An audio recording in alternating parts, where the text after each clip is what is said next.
you know, you qualified for the World Champs in Eugene at Chicago by placing 6th. Now, when you cross the line, the selection criteria wasn't even out at that point. So, you didn't know. Did you even know that the World Champs are on next year? I heard something about it. But yeah, I had no idea about any of that, obviously, because it wasn't even out. Yeah. I was just happy to get 6th at Chicago. Yeah.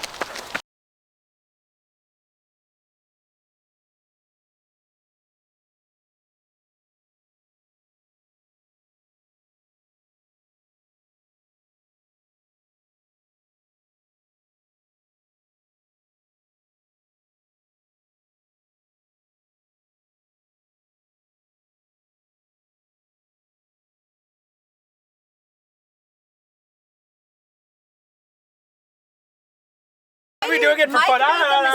You got off the line first. All he said was, we're going to run it easy. Try easy. Oh boy. So those are loaded words, but yes. okay. So my easy was like 24, 25 minute 5K. She goes, well, I was like, we're going to go for 20. So we're running. She runs 5 feet ahead of me the whole time. Yeah. And this is what it was. I was like, you're just going to have a little sexy thing out in front of you. To chase. So, but every time we went around a turn, I would, go around. I would take the tangents and she would pick it up. And there's this poor guy in between us who's actually trying. Oh no. So like, Kristen, this is as fast as I'm willing to go. So then you slow up. And of course, we ran 20 minutes. So for her, that was easy. For me, I was working a little bit. Yeah. Order anything in colors. Yeah. So it's just kind of like, hey, this person wants this. So there was one year he got like 4 or 5 pairs of all the same colors, just like all straight white pegs. We good? Can you leave it in my car? Well, you running Colin Pegasus? Okay. Yeah. Yeah, sweet. Are you normally on your... Quit slacking, you guys. Yeah, most of them. Yeah, okay. I mean, if I'm trying to go like fast, I'll wear those tempos. Yeah. But usually. So we're doing 2 hours?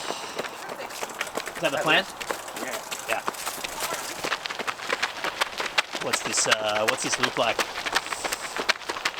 How many, what sort of elevation gain are we looking at? I don't really know what actually. It's hilly. So I like it. Do you know the elevation gain of this run, Michael? Or like, It's just hilly. It's hilly? Okay. Yeah, it's just hilly. That's all you know. That's all we need to know. Yeah, it's up and down the whole time. Okay. It's just short of 10 miles. Yeah, okay. If you pause, it just catches up to you.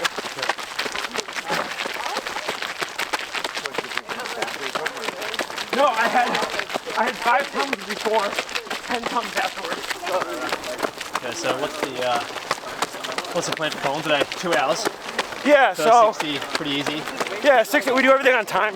Yep. So 60 pretty easy, and then 60 tempo. Okay. And for us, tempo is an effort, not a pace. So that's just Yeah. comfortable and comfortable, broken conversation, however you want to word it. One thing I noticed in the first workout that I filmed with you guys for Chicago is that a lot of it's on effort, It's all on effort. not so much pace. Yeah. I was saying to Colin, oh, so what are you going to run the mile repeats in? He's like, I don't know. Just run them. See how you feel. Yeah, that's pretty much how we train. Yeah. Especially in Chicago. I mean, you might get one day that it's 10 degrees outside. Yeah. Another day it's 90. And a lot of people say, well, that's not very specific. Yep. Well, this is the most advanced part of technology you'll ever come across. I'd rather listen to this than a $200 watch. Yeah. And it teaches the athletes to keep dialed into their effort levels too. And so when Colin was selected, or you knew that he was going to be in the team, Yep. one thing that I absolutely loved was learning that you set this goal, what was it, like 10 years ago or something like that? When you first started, 8 years ago. Yeah. To have someone on the Olympic or World Champs team, and here we are.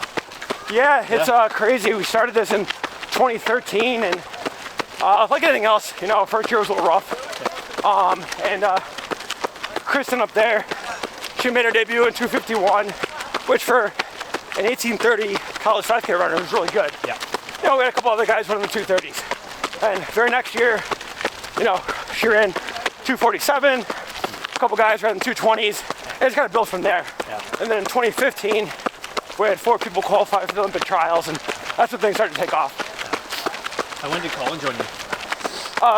2019, he started training with us. Okay. And he's honestly one of the easiest people to coach. I mean, you could tell him to stand on his head every night for 10 minutes and he would. So he just, I connect with him really well. It has nothing to do with how good of a runner he is. He's just a great person and loves the sport and just wants to see how good he can get. Yeah. So, but yeah, after our first year in 2014, I had this coaching notebook that, sure, every coach in America does something like this. It's like a little black book. Yeah, we're gonna throw that screenshot up on the screen right now. And yeah, I write down little notes, or if I read a book and something pops in my head, I'll write down. If I have an idea about workouts, I'll write it down. You know, whatever. And I wrote down goal, big picture goal, have someone make an Olympic or world team in first 10 years. And it was cool to look back on. Yeah, for sure. And see how far they've all come, and I'm so grateful for everyone that's come before, everyone that's on the team now, because they've laid the foundation for what this has become. For sure. One question I had is, maybe this is better directed at Colin, but is he going to keep working full time when he prepares for the World Champs? You know, it's He's for also a lot. having a kid soon. He is. There's a lot happening. He is.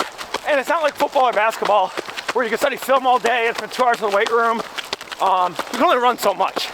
So then what are you going to do the other, 22 hours a day? So he's fine. Okay. I mean, if you look back in the 70s at Rogers and Shorter, they would probably still make our Olympic team today. Yeah. And they both work full-time jobs. So I think people like Colin and his team, one of the reasons I admire them so much is because they're trying to be their best in running, in their careers, family life, friends. So I don't think, and they show a good example of, you don't need to live in your parents' basement to be a pro runner, or move out to Flagstaff and Boulder, Colorado. Nothing against those places, they're gorgeous, but if you love what you do and you have the work ethic to back it up, you can be good anywhere. Yeah. Let's catch up to these guys.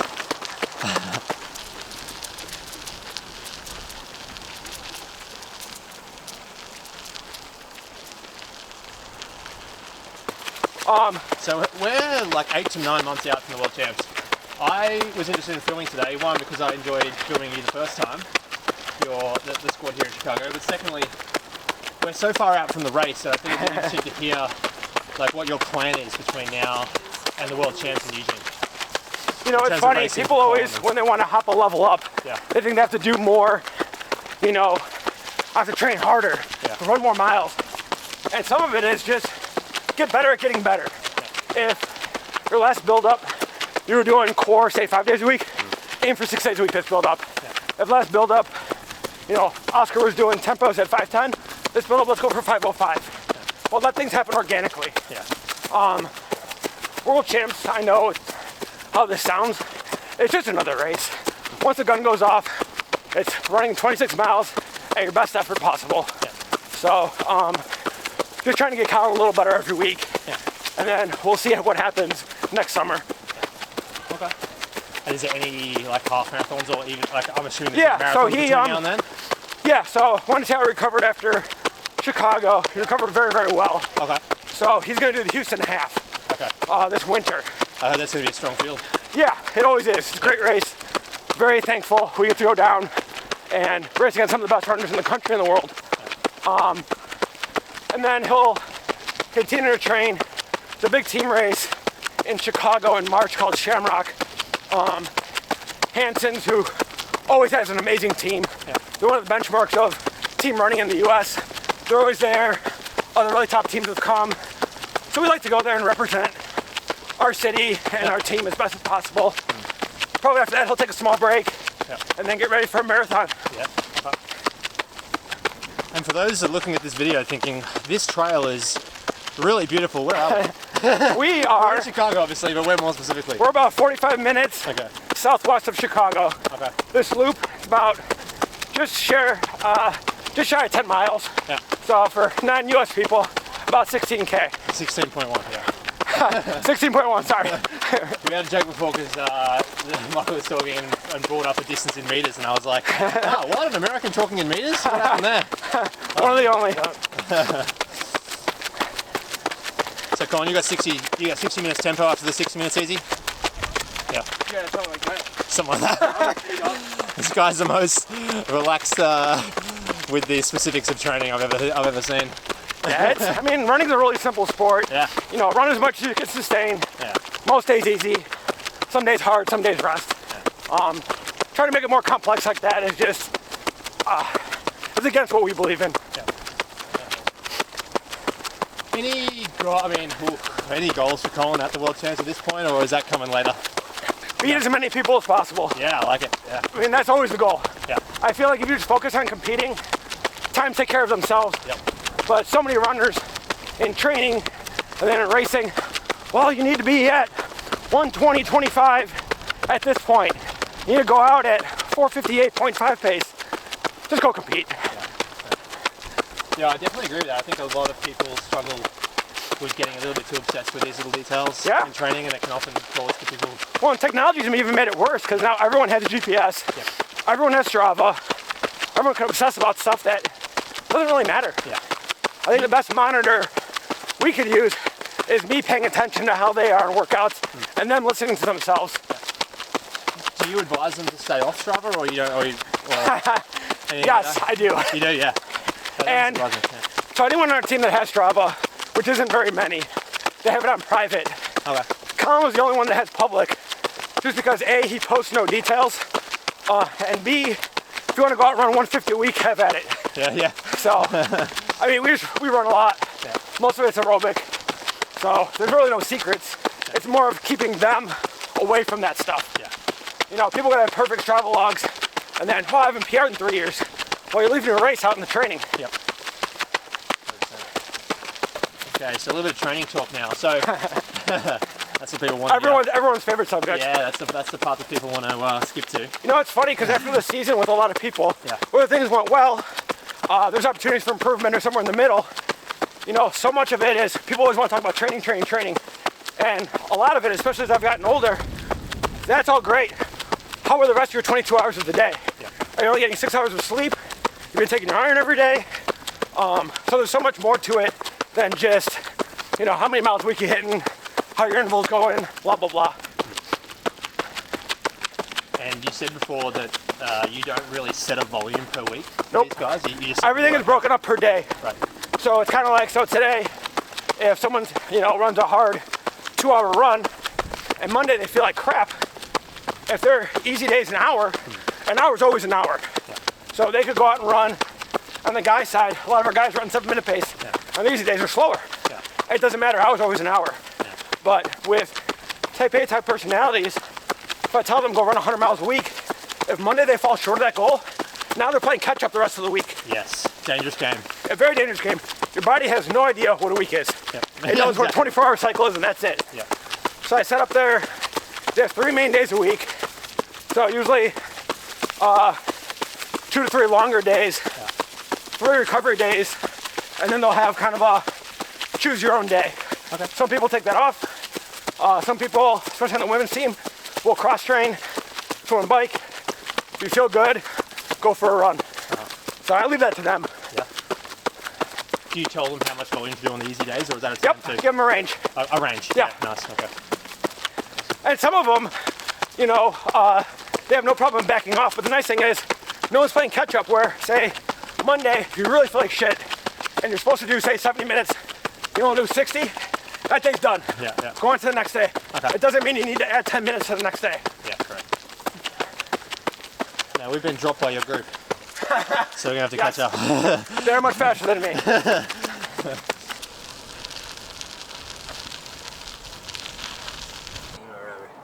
Strava segments? Are you On this loop, specifically. Okay. And Alan Peters, the guy on the team, got it last summer. I was considering wearing the 10 bucks and coming out here and trying to break it, but not today. So that's 1 lap down. You can pick the pace up a bit in the second lap? Yeah, I'll pick it. Yeah. Purely by feel? Yeah, I'll start a little slower and probably get a little faster. Yep.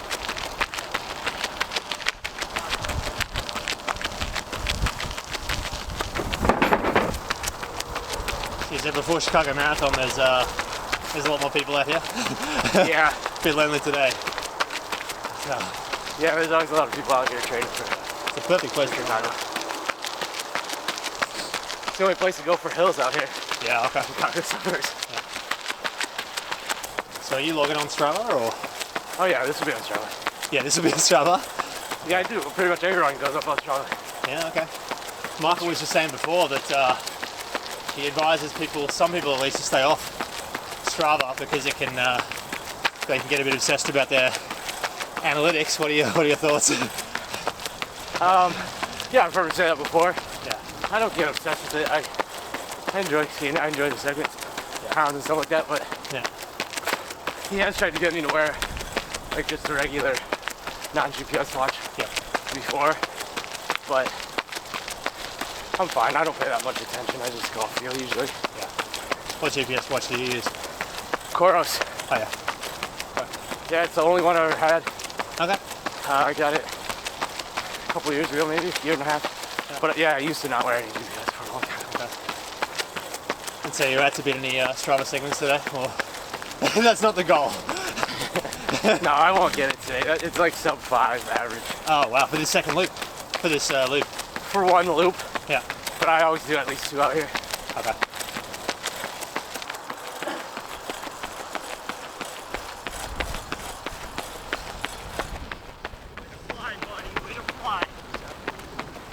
How did you think your recovery was from Chicago in the week, 1 to 2 weeks after? It was tough. Tough to take that time off. Fun to keep running. But yeah, I did a full week. No running, Okay. no anything. Nothing. Second week, I started to bike Yeah. a little bit, and I think I started to run a little bit too, but not much. Okay. More hit the bike. Yeah.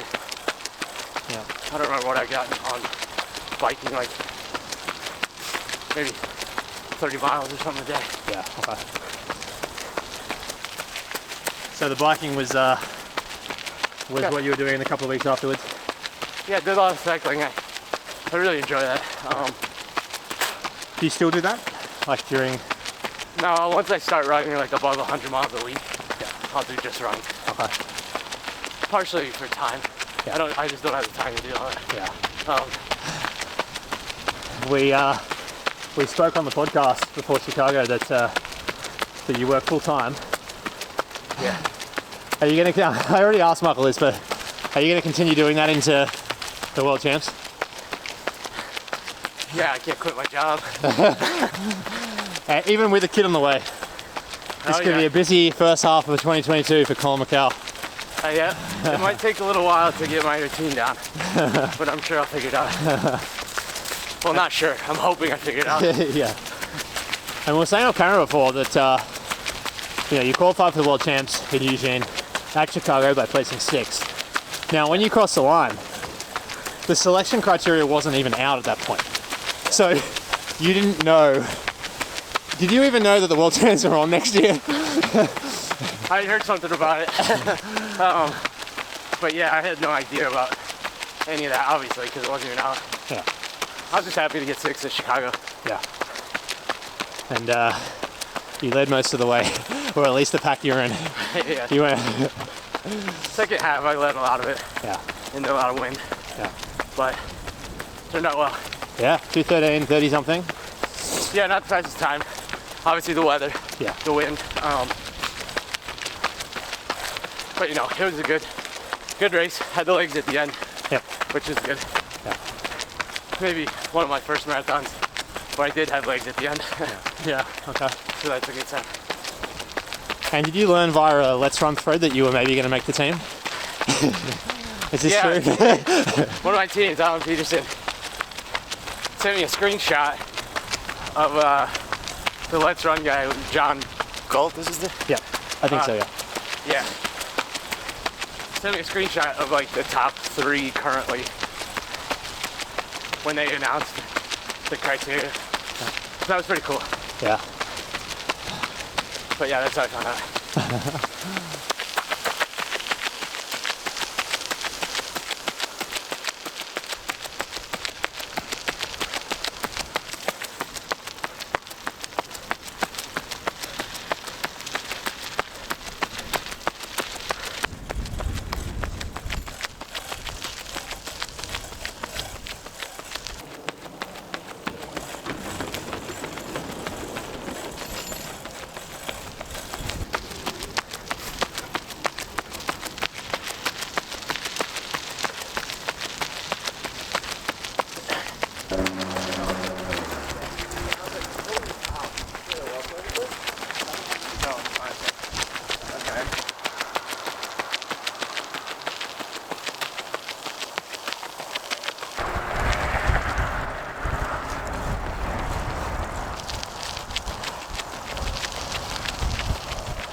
doing one more lap. No. Another 0.7. Then I'll cool down. Couple laps. A little easier for a few miles. So did you run to 2 hours or to a certain amount of miles? Oh, I'm actually not at 20 miles. Wasn't feeling that great today. Thanksgiving, Got a little carryover from some Thanksgiving celebrations, I think, today. now's the time for that, I guess. No races for a little bit. Yeah. Houston half, is that the next one? Yep. Yeah. January. Yeah. Just sort of getting back into it now. I think I was like 130 last week. So it's still pretty high mileage. So I know you're not a big fan of the paces and the splits and so on, but what was the pace today? do you know? I don't totally know. Okay, we'll look at Strava later. Yeah, I'll know after. Yeah. Like my average. Yeah. But I was above 5 the whole time. It wasn't anything groundbreaking today. A couple of months before Houston half. Yeah. So yeah, you go over there. So you're looking at everything on Strava. Is it a private profile or a public one? It's public. Okay. Yeah, Follow you you can on see there. it if you want. You can see it on Chen. Yeah.